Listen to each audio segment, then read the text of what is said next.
not take a lecture on decorum from a party that incited an insurrection. I appear to live rent-free in the minds of some of my Republican colleagues. I wish that they would spend even a fraction of the time that they spend thinking about me, thinking about how to lower the costs for American families. I wish they would spend a fraction of the time that they spend thinking about me, figuring out how to make government actually work better, rather than making it work worse in order to prove that government can't work. They are obsessed with culture war issues. The Republican Party is obsessed with culture war issues. It is weird and it is bizarre.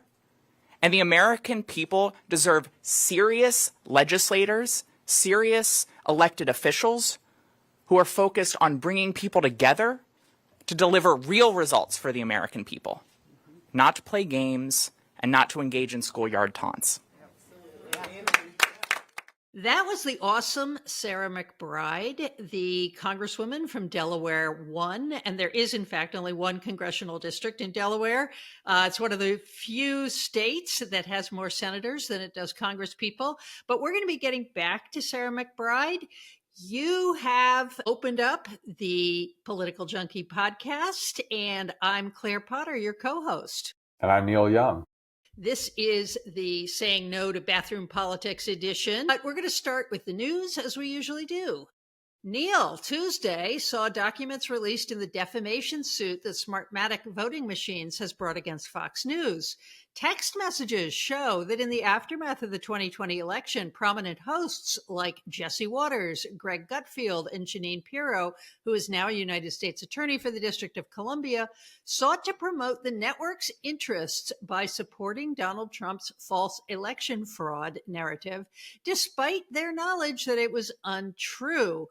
What a surprise, Neil. Fox News chose Donald Trump over democracy. What do we think is going to happen here?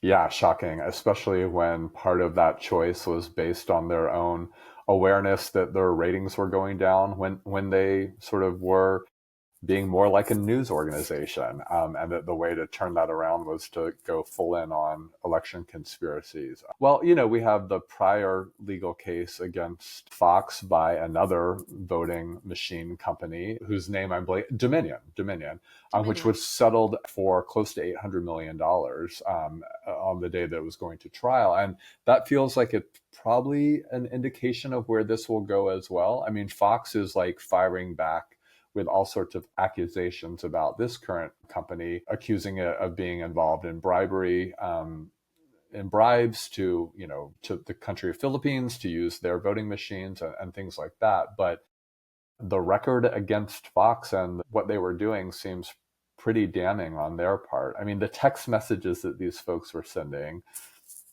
that's incriminating evidence alone, isn't it, Claire? It is incredibly incriminating evidence, Neil. And part of what astonishes me is that Jeanine Pirro was one of them, because you would think somebody who had previously been a prosecutor would know that you don't put anything in writing when you are beginning to cobble together a conspiracy. I think one of the things that makes me wonder is whether these hosts are in a kind of fantasy world themselves, well beyond the lies they're telling, but a belief that they're kind of impregnable and untouchable. I mean, it seems like that's the general way in which these folks are conducting, given the messages we saw. And I wonder, what is that a result of? Is it sort of being within the media bubble that they themselves are architects of? Is it also Trump's influence on the right? I mean, if you see the leader and nothing sticks to him, do you assume that that works for you as well? That's a bad assumption. But it does seem like there's a degree of detachment from reality that these texts and the sort of general actions these folks are taking, Yeah, I think it does reveal that. And, one of the things I wondered when I was thinking about this was, I don't know if you've listened to the Slow Burn season about Fox News, but it's very, very good. And we'll link to it in the show notes. But one of the things people talked about was that once you have worked at Fox News, you're pretty much not going to get work on any other channel, because those people are so tainted and they are so known to be cynical and dishonest and so on and so forth, that you also kind of suspect that these hosts know that if Fox goes down, they go down and their broadcasting careers are over. So there was a kind of overinvestment, not just in Donald Trump winning, but in keeping the conflict alive, even if he didn't win. Right. Yeah. Like the ratings went through the roof when they put this at the top of the news. And that's one of the things they're saying in those text messages. Right. So, yeah, I mean, that seems to be part of the calculation. Yep. Well, since we're in a courtroom already, let's move to a courtroom in Texas. On Wednesday, Judge Fred Beery in Texas's Western District temporarily blocked implementation of a law passed last year by the Texas legislature and signed by Governor Greg Abbott that mandates a large visible display of the Ten Commandments in every classroom in that state. The reasons for the order may be kind of unexpected for some listeners. What are they, Neil? Well, I think, first of all, I'll say that this is not at all surprising to me as a religious historian, but like the reasons are religious objections by other religious actors. Right. So the text, which this has a long pattern of happening. I mean, this is actually what happened during the school prayer battles, is that in most places in, say, the 80s and the 90s, when school districts tried to bring about school, reinstate school prayer, Mormon and Catholic and Jewish litigants would band together to defeat that legislation because they would say, well, the prayer that's about to be imposed by the state is a sectarian one and is an evangelical one. And so that's sort of what's happening here. The text that's being used for the Ten Commandments is the King James Version. So you have some Jewish litigants who are saying, like, that's not my version. And to say nothing of, sort of non-Judeo-Christian critics here who are saying, well, this is outside of my own religious tradition. And so that's I'm objecting on religious grounds. And so it's just a fascinating ripple in this. And I think it's a very successful strategy because it doesn't pit sort of religious actors against secular atheists. It just speaks to the complexity of American religion in its sort of pluralism. Right. And I was happy about the nature of the challenge, too, because, of course, if it goes to the Supreme Court, which it probably will, it will not go as a First Amendment case, I think. So that's a good thing because we don't want the floodgates opening for religion in public schools, or rather, I don't. But, I also thought, what would it be like to be a seventh grade teacher? You're in a room with a bunch of seventh graders raising their hands and saying, what does it mean to covet your neighbor's ass? Right. Just like, who needs it? But in fact, some critics have said, there's adultery in this. And, are teachers going to be expected to explain adultery to second graders, to third graders? That's really in conflict with some of the other stuff they're going to ban in the schools or have banned in the schools. Yeah, and I think it was fascinating to read not only sort of the religious actors or religious people objecting to this as part of the order, but also the judge was saying this may not be appropriate for children. And it is so fascinating to me and compelling and really interesting to hear.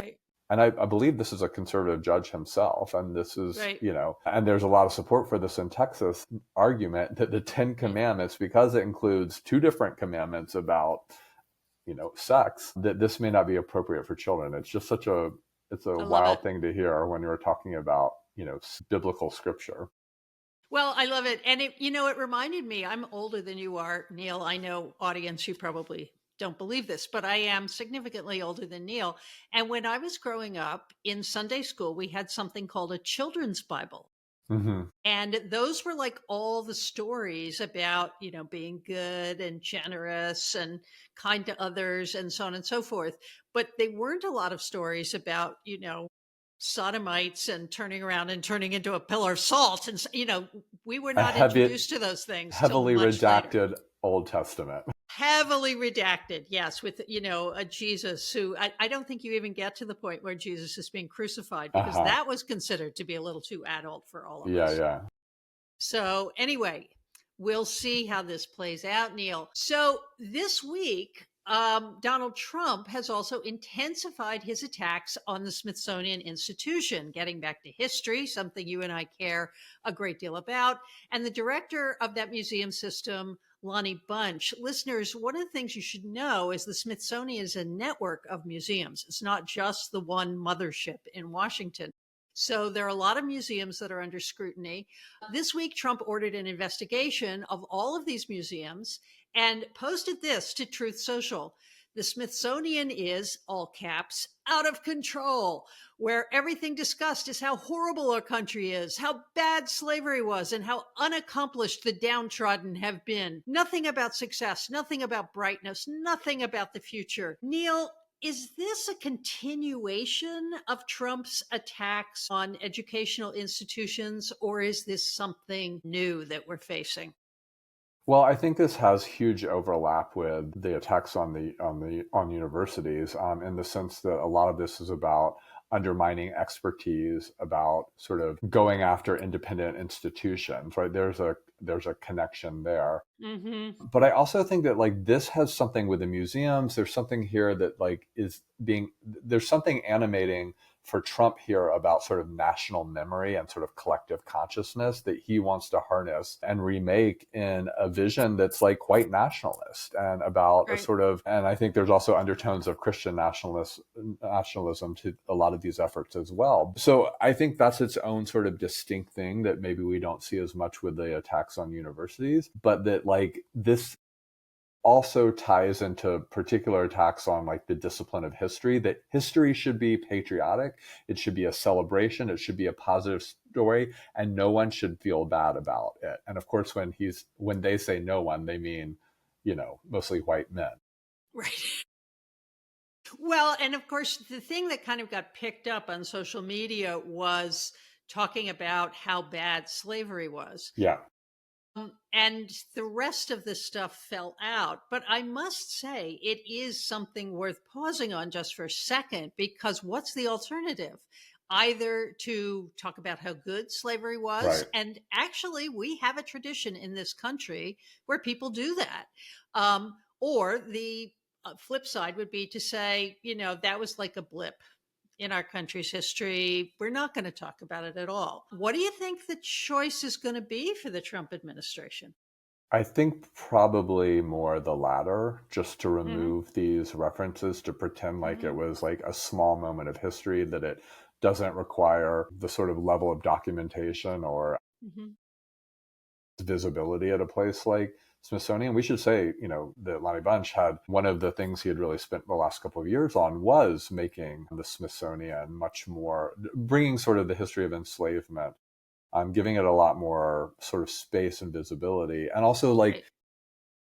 tying it through the long arc of history that the American History Museum was sketching. And as historians, we know it isn't a blip in time.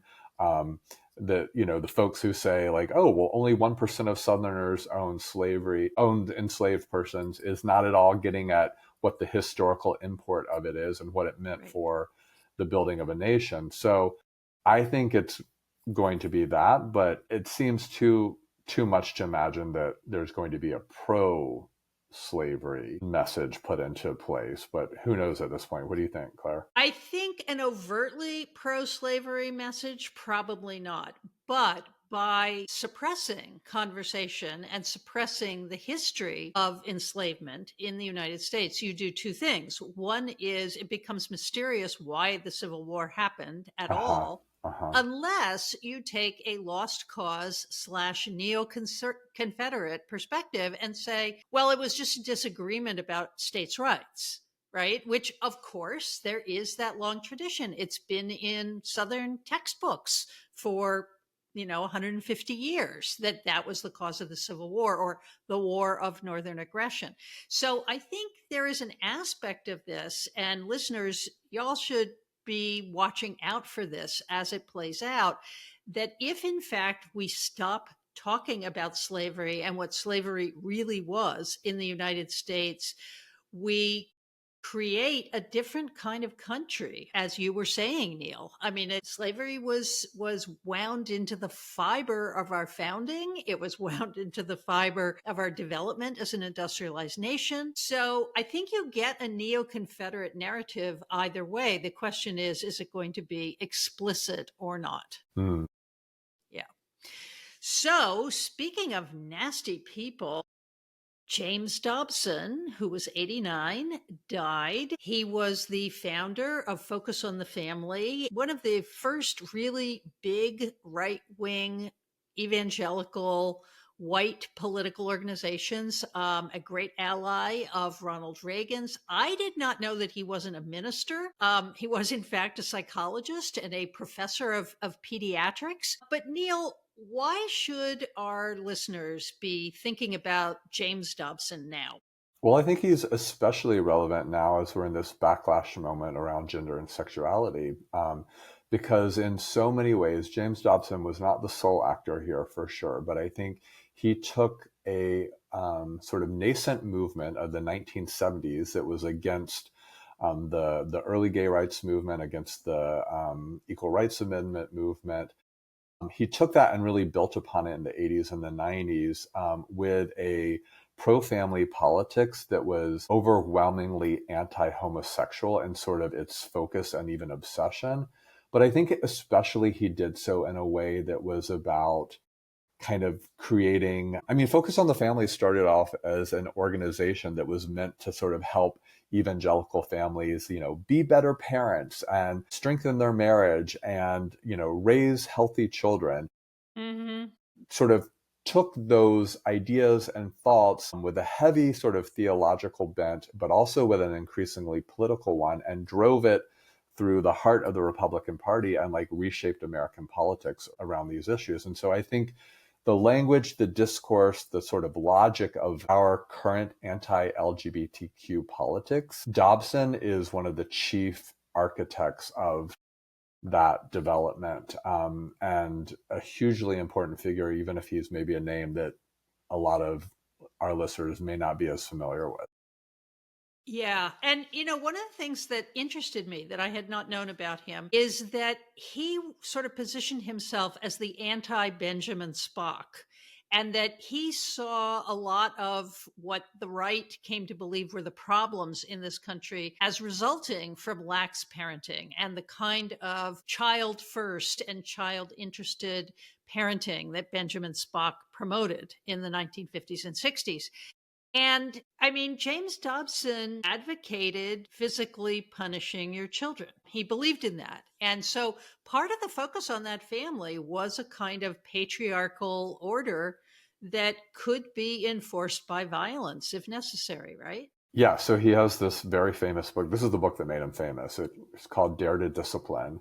And I believe it came out sometime in the 70s. And I mean, it sold millions of copies. My parents had a copy of Dare to Discipline in their home. Every evangelical family read this book and referred to this book. And it absolutely was a sort of a response to Spock and ideas of sort of more flexible parenting and real changing notions that Dobson and his ilk saw as permissiveness, and that permissiveness in the home was sort of changing the moral framework and the moral foundation of the country. And so one way to get the country back on the right track was to put, discipline into the home through corporal punishment, and to raise up boys and girls who adhered to strict gender conventions. And those things were sort of deeply intertwined together. Mm-hmm. But again, it has to be said how foundational Dobson's ideas were to millions and millions of conservative Christians across the country about how to raise their children, about how to lead their families, and also about how this should be exported to the nation via politics. Right. And it's particularly interesting that he becomes popular in the 1970s. I mean, that's not just when white evangelical Christianity is rising in political influence. We have the founding of the moral majority in 1979 and so on. But it also is a reflection on conservatives' views that the upheavals, the social upheavals of the 1960s, are basically just like all these bad children. Yes. And children who had been permissively raised, that it wasn't real politics. And at best, many of these activists had simply been co-opted by communists. Right.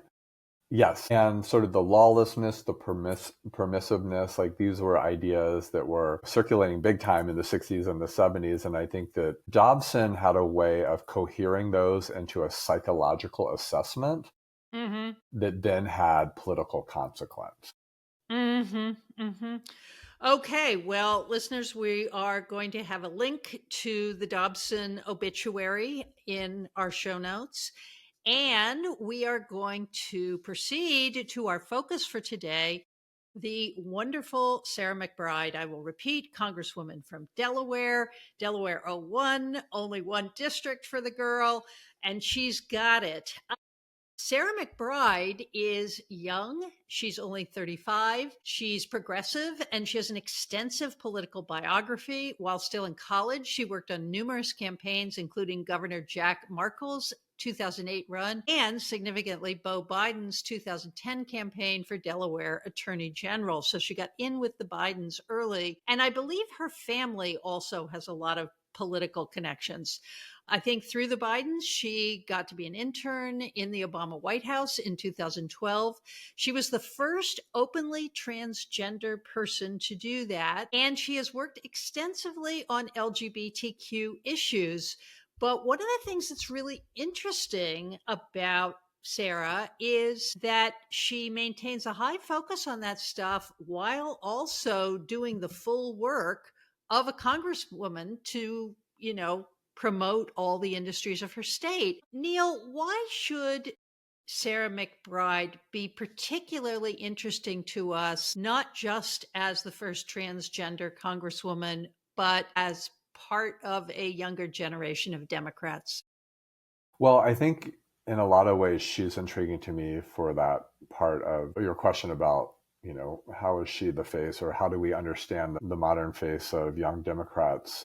In part because I think she sort of both replicates and upends a lot of conventional thinking about who that younger generation is. So as an LGBTQ person, and as you said, our first trans person elected to Congress, it seems to be one in which like identity is at the heart of her biography and puts her within a new generation of leaders that look different than the old white guys of the past.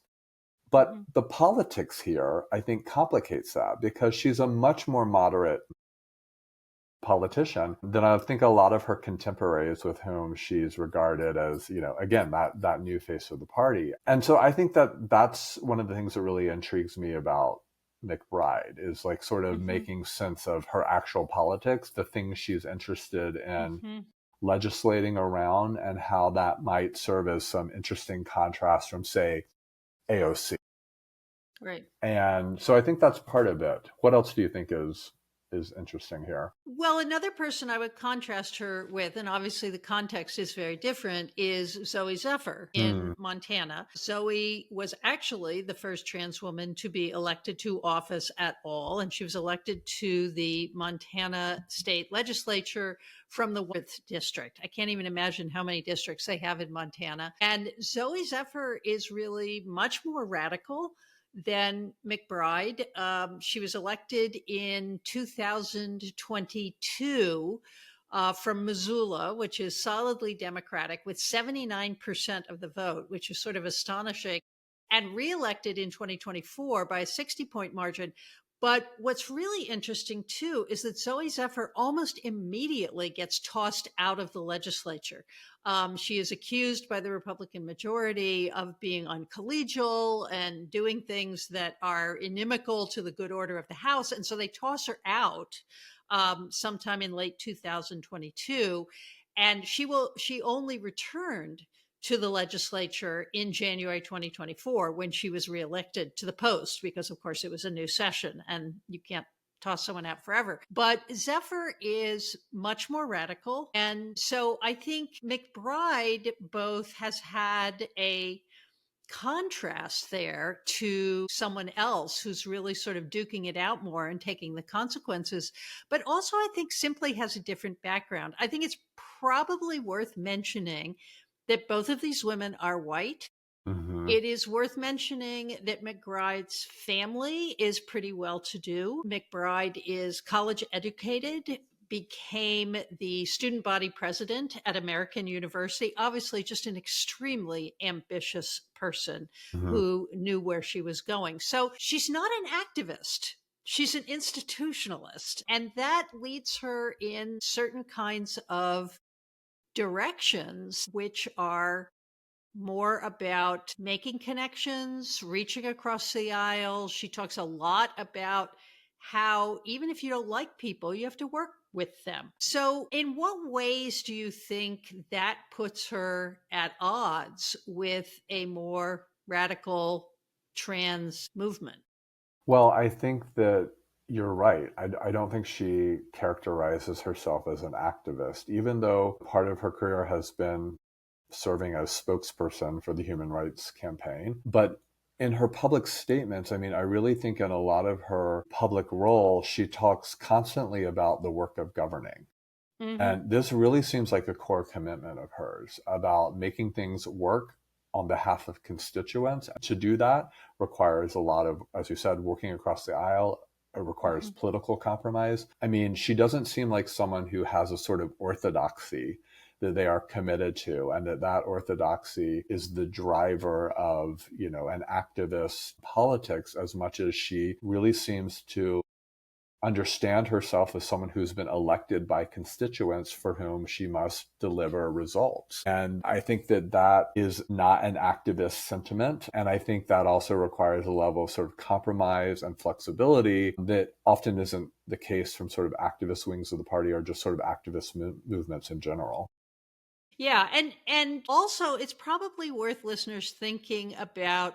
Yes, Delaware is a blue state, but Mm, as Ezra Klein said in one of the pieces we read for today, it's not a blue state like Massachusetts. right. Delaware is actually a moderate. I mean, I would call them sort of the conservative side of the Democratic Party. And of course, two industries dominate Delaware, one of which is the financial industry. I believe, wasn't there a period in Joe Biden's life where people referred to him as Senator Credit Card? Right. Yeah. So you will note all your credit cards are located in some PO box in Delaware. But of course, the other is the DuPont Corporation, which basically ran the state like a plantation Yes. for 150 years. I think they probably don't now, but this is a very corporate dominated state, and when you run for Congress in that state, it is a statewide election in a way that it isn't elsewhere. So that means that only a certain kind of person is going to fit that model. To have that person then be trans, where have you seen McBride's appeal to a general electoral audience? Where does that come from, do you think? Well, I mean, by general electoral, do you mean of Delaware itself? Because I'm Yeah, not of sure Delaware that, itself. yeah, I mean, Yeah. I'm not sure that appeal extends beyond the state bounds. No. I think I think her family's connection to the state and their Right. prominence is part of that. I think, again, the sort of note of moderation that she strikes has been useful in a state which I think generally wants to elect Democrats because that's what it does, but doesn't want those to get sort of too out there. And Hmm. so, it's worth pointing out that the piece of legislation that's tied to her name thus far, the one piece of legislation her first bill that was passed in Congress is titled the Equal Opportunity for All Investors Act. Right. And it's about expanding the field of capital investment um, to anyone who has the ability to do so. This is in the private markets. The current regulations around that said that only people worth over $1 million could do so, and now it's been opened up to more potential investors. So that seems like the type of sort of like pragmatic Hmm. legislation that also has a sort of, I don't know, progressive bent to it, in the sense that like the Right. justification for this is that like this will allow more women and more persons of color and more veterans to be Mm-hmm. able to become private investors. Like, Mm-hmm. I think that that's the type of legislation that sort of embodies the different constituencies that someone like McBride has to represent, and being a Mm-hmm. representing the whole state, and still it being a sort of moderate piece of legislation in itself. Right. And it was co-sponsored by two Republicans. Exactly. And also passed unanimously in the Yeah. Congress. In this Congress. I mean, like, how In do you this achieve Congress. that? It's sort of Right. stunning to me that like Nancy Mace didn't like vote against it, just for the sole factor that like it was McBride's bill, but perhaps having two Republican co-sponsors, you know, makes that a bit different. Right. Well, let's talk about Nancy Mace for a second, who is as my father used to say, bitch on wheels. And I know. That's a quote. Isn't that great? Isn't that great? My dad was fabulous with stuff like that. Anyway, so when McBride was elected, it did not take more than a week or 10 days before Nancy Mace got on her high horse and said she was not going to share a bathroom with Sarah McBride. And all of the vitriol came out, calling her a man, calling her a monster, blah, blah, blah. And Nancy Mace put a bill before Congress prohibiting anyone from using a bathroom that was not assigned to the gender of their birth. Or do we say gender or do we say sex? Because I would actually say sex if we're talking about Right. actual genitalia. But I think it's a good question what her legislation's language actually was, because they Right. aren't using these terms correctly Right. most of the time. In the middle of Mike Johnson trying to position himself to become Speaker of the House and so on and so forth, again, Nancy Mace throws this spanner into things and it became a thing. And because, in fact, the Republicans had campaigned in large part on banning transgender people from life, Johnson had to take it seriously. I remember being incredibly impressed by how Sarah McBride handled what was intended to be a gross humiliation. Yeah, I mean, with such dignity, and also I think using every opportunity to say that, they're obsessed with me. I'm not here to do anything other than Right, represent my constituents and make right. government work and deliver results. And they are caught up in a culture war that I'm not engaged in. And I think that that was such a smart way to put this back on them, sort of deflect what the focus was, and to point out it's like the actors here are putting this forward are the ones that really Mhm.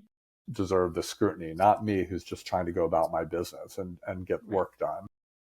Yeah, I think that's absolutely right. And what was also interesting about it is the situation inevitably drew people to her Yes. that she kind of distances from. I remember there was a whole group of trans women who came to the Capitol explicitly to use the bathroom and filmed themselves and put themselves on Instagram and TikTok running in and out of the bathroom and, giving the finger to Capitol Police and so on and so forth. But McBride didn't allow herself to get tangled up in that either, right?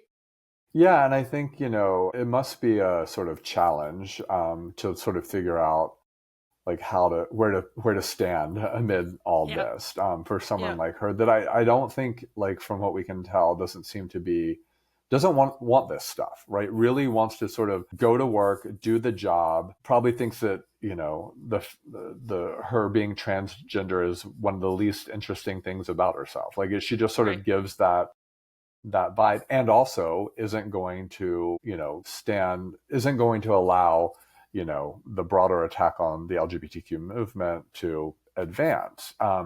But like, again, isn't sort of someone who was front and center with those sorts of folks in her campaign. Right. Wasn't like forefronting or foregrounding her identity as like a reason to vote for her. And so I think it's a sort of a delicate dance for her to do, but one that she seems quite equipped to pull off. Right. I'm sure I there's agree with tons of you. critics of this strategy.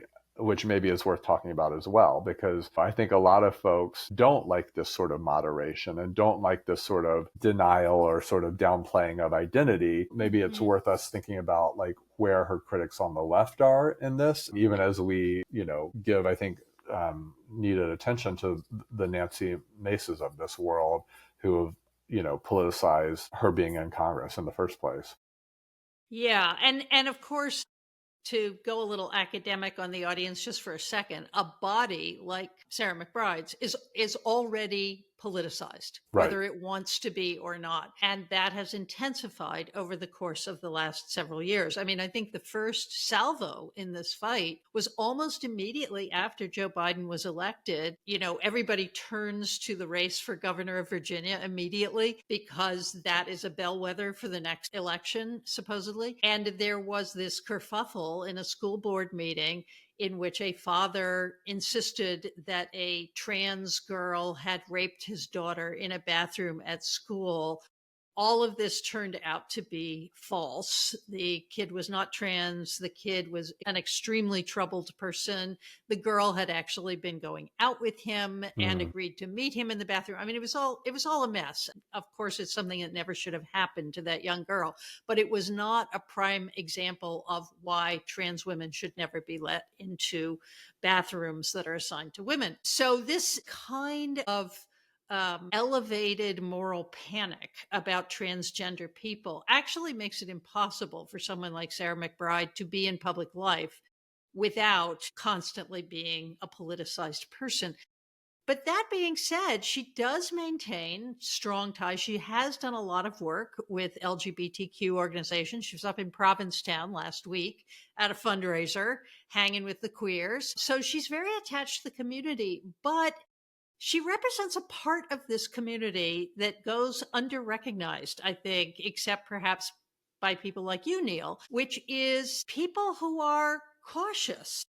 One of the things she says in the Ezra Klein interview we both read is that she thinks the LGBTQ movement got out over its skis and specifically ahead of public opinion. And that's why we became so vulnerable in the last 4 years. What do you think about that, Neil? Well, it's an argument that I think a lot of folks have. And I will say anecdotally, I feel like a lot of my friends sort of make this argument. These are like not people who work in Congress, right? Right. So I think it's a conversation that's definitely in the mix and probably is bigger than the sort of public discourse or the public conversation really recognizes. Right. I do think what's interesting to me about this, I mean, Pete Buttigieg has made similar arguments. Right. And I see Buttigieg paying much more of a price for that and getting a lot more flack for it than I think McBride has. And I find that interesting as well. But I would say that the bulk of the public actors who've made such pronouncements or have said such things tend to be gay Republicans and tend to be sort of right of center LGBTQ folks.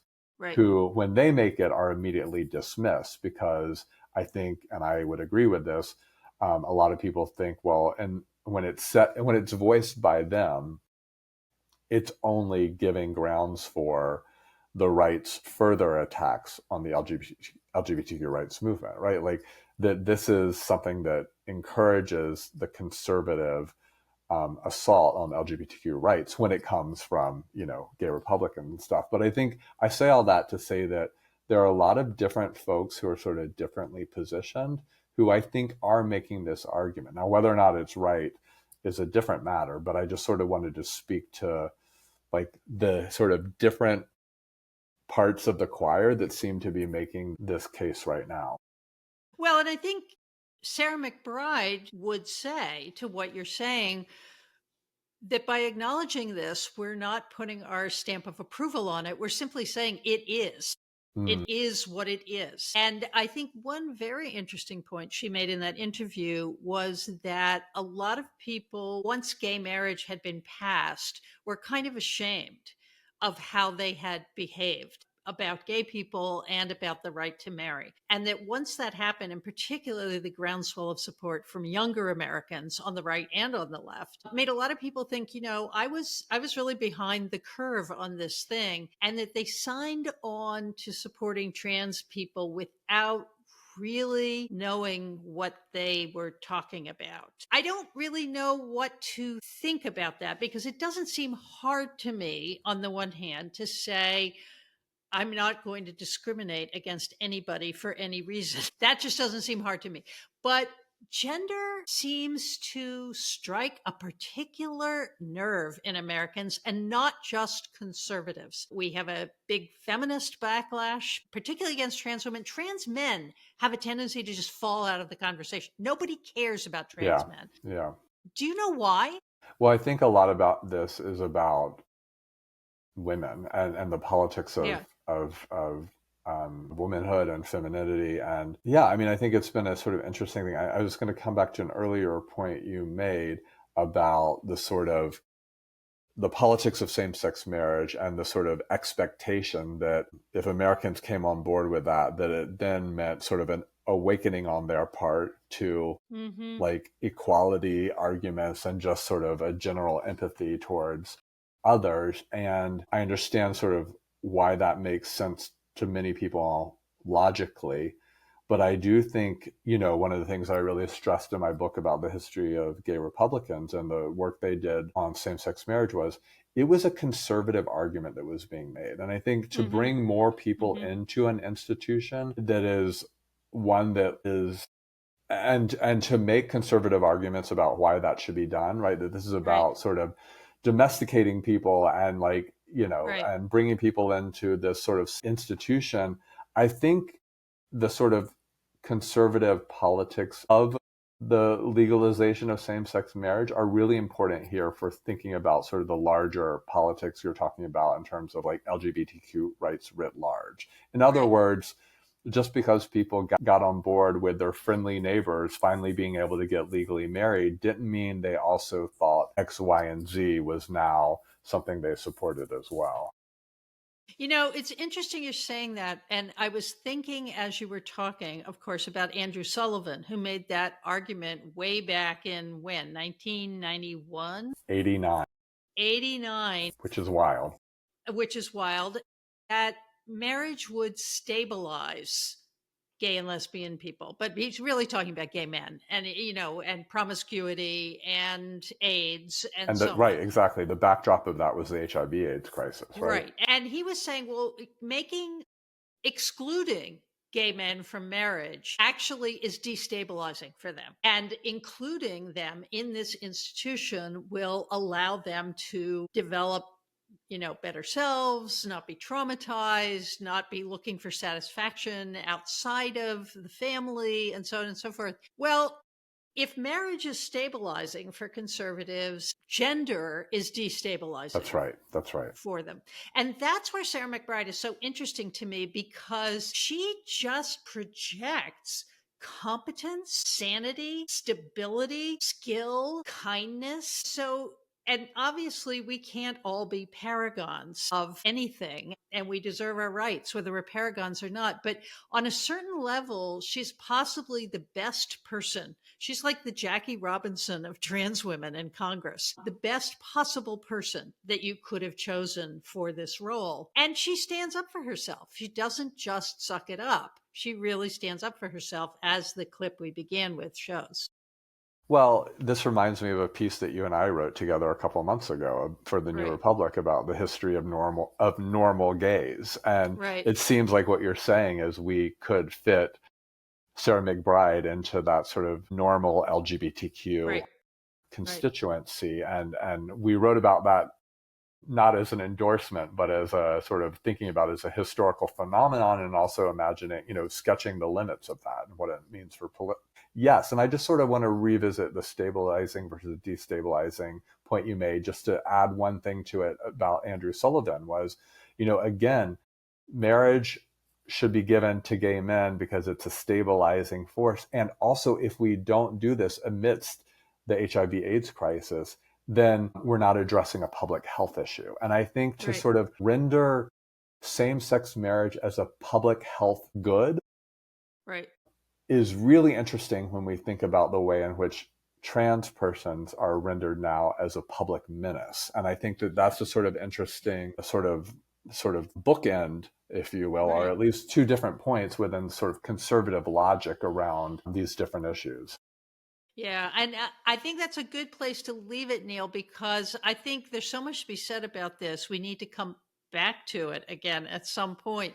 But I would also say that part of what I think is coming out of this conversation for me is uh, thought that the right promotes the interests of men, but they really distrust men. And actually, right wing women really distrust men. And that part of the fear of trans women, as opposed to trans men, is the belief that they're actually men who are trying to fool you. And they are the worst kind of man. And so there is something about right wing masculinity that strikes me as quite fragile and conflicted. Okay, we're going to come back to this at another date. There's obviously so much to say, but what do you want to go viral this week, Neil? What I want to go viral is an article from May of 2025 in the New Yorker, but I just got to it in my Catching up. yeah, You're I just catching got up. to it in the Yeah. pile, and Yeah. it's great. It's by Daniel Immerwahr, noted historian, and I believe a contributor to the New Yorker. It's a piece about the revolt against expertise. And what I think this piece does it. So, I mean, a lot of ink has been spilled over the last decade, sort of thinking about the rise of the sort of rise of attacks against expertise in this country. But I think that this piece does a really nice job of just sort of contextualizing this skepticism within this historical pattern that he traces from the mid 20th century to today, and that diminishing trust in government and in institutions and sort of as in expertise as a category, expertise writ large. The really interesting thing that this piece makes that I think distinguishes it from a lot of those other ink spilling accounts that have been written over the last decade is Daniel talks about how the distrust in expertise used to be more a mark of the left, that progressives were the ones, especially who are more distrusting of government and of expertise and sort of government that touted notions of expertise in the 20th century. And he really sort of spends a lot of time thinking about something we've been talking about today, the HIV/AIDS crisis of the 80s, and sort of the ways in which debates among left and progressive actors about what the government was doing regarding vaccine development and sort of how even just the basic sort of science of HIV/AIDS, that was a sort of hallmark of certain figures on the left. And that this transition happened to the right as distrust became a broader cultural and political tool. Again, moving from these sort of progressive critiques of institutional power to this conservative revolt against what in the age of COVID was seen as elitist sort of technocratic control of people's individual lives. And so that's just such an interesting historical shift Yeah. he's sketching, and all the more interesting because sort of the through line person here is Kennedy and the Kennedy family. Yeah. And so he sort of starts talking about how, like, conspiracy against expertise, a lot of it's rooted in that Kennedy assassination in the 60s. Right. And so obviously, like, Robert F. Kennedy as as having a direct connection to that event and to this family becomes a really interesting person to think about through this broader historical pattern or historical development that he's writing about. Really interesting, Neil. And, speaking of the revolt against expertise, one of the images that is to be removed from the Smithsonian is a sketch of Anthony Fauci. Yeah. That was one of the things that the Trump people found, that they said, oh my God, this has got to go right away. And so the attaching of stigma to particular kinds of experts as well. Yeah, that's fascinating. And that's a great piece. My thing to go viral sort of taps into what you're talking about, but it's a more popular version, which is a limited series on Netflix called Apple Cider Vinegar that is truly made for the Maha moment. It is about Australian wellness influencer Belle Gibson, who launched on Instagram in 2012 and then on an app that she called Whole Pantry in 2013. And what's interesting about Belle Gibson is for 2 years, she claimed to be defeating all kinds of cancers, primarily glioblastoma, but every time she would get challenged, she would add another cancer that she was defeating. Meanwhile, looking luminous and well and fabulous. And how was she defeating it? With organic vegetables, juicing, coffee enemas. It's like a whole system that apparently came from Germany, and then they just established a clinic in Mexico. But she sort of latches onto all this knowledge and decides that that's how she's going to market herself. And of course, she didn't have cancer of any kind. But what's interesting about the series is that there are a number of other characters. One is a woman with breast cancer who uses the app and gets sicker and sicker and sicker until her journalist boyfriend says, I'm going to investigate this person. This doesn't make sense. And then there's another woman named Milla who is sort of the original influencer around this, who has a rare skin sarcoma that she begins to treat in this way, develops a whole brand around it, and then comes to understand that she has effectively killed herself. And I think there are two things that I really liked about the show. One is it showed the outcomes of ignoring science, but it also showed why people become susceptible to wanting to find other ways to be well. And two things sort of stand out. One is, of course, the toxicity of chemotherapy and what seems to be the paradox of becoming terribly sick in order to get well. And the people who latched on to Belle Gibson and these other influencers rejected the idea that you had to become sicker to get well. And that's actually a lot like people who reject the COVID vaccine, right? They say, well, I get the COVID vaccine and I'm sick for 2 days. How could that be making me well? Well, because that's how the body works, people. So there's that thing. And then the other thing is the doctors, all, fancy oncologists, are not nice people. And, they're just doing their job. But like they say to Milla, we're going to have to amputate your arm. That's the only way to treat this cancer. And she just says, no, I can't tolerate that. But she doesn't know that she's choosing death. And this other thing kind of opens up for her.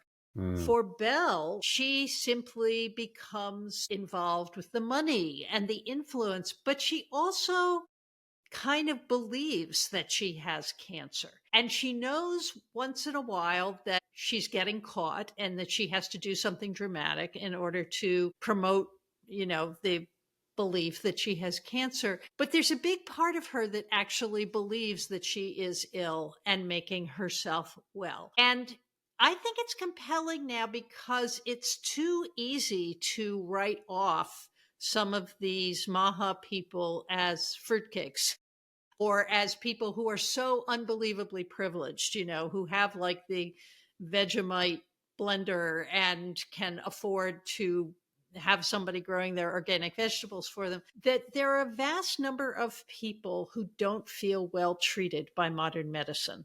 And that they then become very susceptible to people who are defrauding them and asking them to use their common sense. So I recommend it. It's really good. It's very entertaining. Only 6 episodes, but it really helps you think about the Maha movement in a slightly more complex way, and that Maha has a history. Well, and Maha still works when you're talking about Australia as well. Right. Exactly. So, Neil, I think that's it for this week. Have a good weekend, and we'll see you next Friday. All right, we'll do that.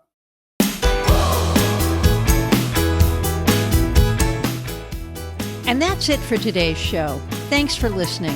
Share this podcast with a friend who loves history, politics, and smart conversation. You can follow Neil and me on Threads, Blue Sky, X, TikTok, and Instagram.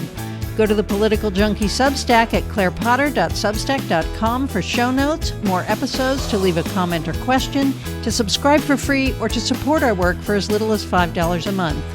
You can also subscribe to this podcast on your favorite platform. Please leave a rating and a comment so that other listeners can find us. This podcast is supported by the New School for Social Research and by paying subscribers to Political Junkie. Political Junkie is written, recorded, edited, and produced by me, Claire Potter. Today's theme is by The Revolution. You can find their work on Soundstripe. That's all for now. See you next week.